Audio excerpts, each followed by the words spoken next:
If you've ever found yourself standing in the kitchen, eating when you're not actually hungry, then this is for you. I'm Sarah Parker, and I'm a certified health and life coach for women struggling with emotional eating and yo-yo dieting. In this video, I will explain to you what emotional eating is and the drivers behind it. So, emotional eating is exactly what it sounds like. You're eating because of how you feel, not because your body needs fuel. Your stomach isn't rumbling, you're not low on energy, you're not physically hungry, but something doesn't feel right. And food feels like the quickest fix. It can look like finishing the kids' leftovers even though you were full. It can look like picking at biscuits while answering emails.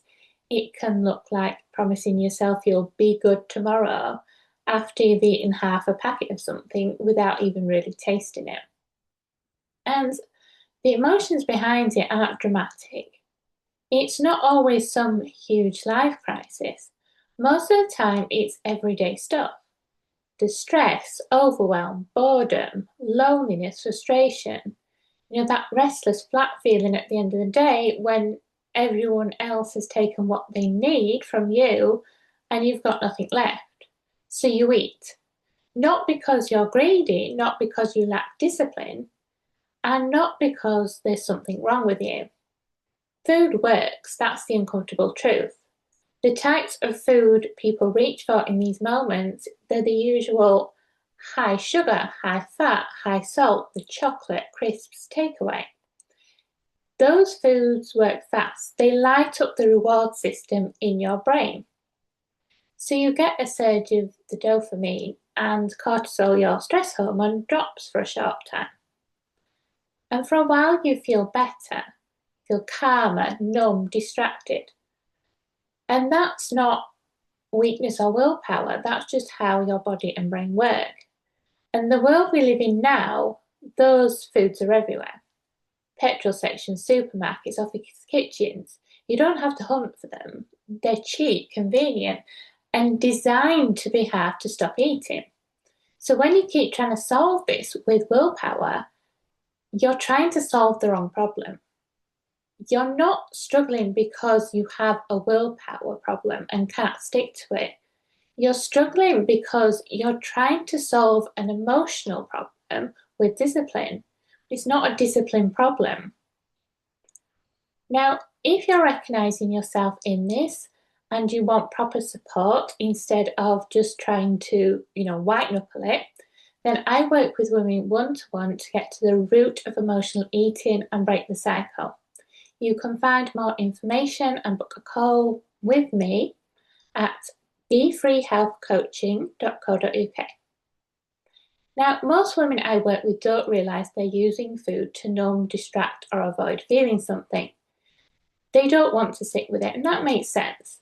No one wakes up thinking, I'd love to feel anxious and overwhelmed today. So, of course, you want relief, and food gives that relief. In the short term, that chocolate bar makes you feel better. But if you actually want this to change, you have to stop attacking the food and blaming yourself and start looking at what's driving the behaviour. You have to explore what's triggering you. So is it stress and overwhelm? These are common drivers. If your life is constantly full, work, kids, looking after family, house, admin, and you never get a chance to, switch off, then of course you're going to look for something that takes the edge off. And to resolve this, that can mean lifestyle changes. So it might be looking at your workload. It might be, setting firmer boundaries, saying no more often. It might even mean asking the uncomfortable question, is this job actually making me feel unwell? Now, another one I see is loneliness and isolation. So we can be connected all day but barely talk properly. Messaging and social media updates replace conversations, which means we can lack, real social connection. And when everyone's busy, trying to line up diaries can feel impossible. So that true, social connection can be hard. And food might fill the gap. Another one I see is boredom. If every day feels the same, wake up, work, cook, clean, scroll, sleep, your brain starts looking for stimulation and food becomes the highlight. It's the treat, the break in routine. Humans need challenge. We need something to look forward to. And if you've got nothing that stretches you or excites you, it's very easy for food to compensate for that.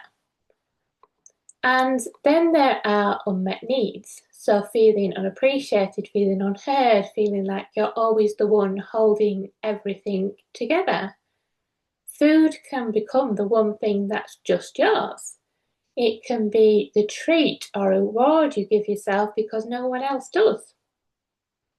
But until you deal with those drivers, you'll stay stuck trying to white knuckle your way through it. So where do you start? You start by noticing. So next time it happens, instead of immediately beating yourself up, pause for a minute and ask yourself, what was I feeling just before I opened the cupboard?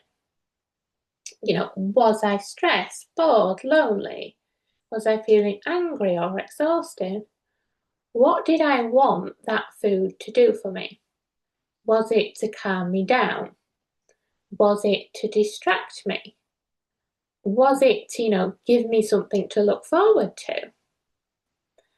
And then you want to ask yourself, what might you actually need instead? It won't always be convenient. It might mean changing parts of your life that feel uncomfortable to change. But if you keep ignoring the cause, the behaviour will keep coming back. You don't need more rules, you need awareness. And, some honesty about what's really going on. Now, remember, if you're still struggling with emotional eating, things like constant food noise or that cycle of being good and then losing control, and you're ready to deal with the root cause of emotional eating rather than just another diet plan, you can find out more about working with me one-to-one at befreehealthcoaching.co.uk. And there you can book in for a free, no obligation introductory call where we can talk through what's going on and whether working together makes sense for you. Because this isn't about being perfect. It's about understanding why you're doing what you're doing and actually fixing the right problem.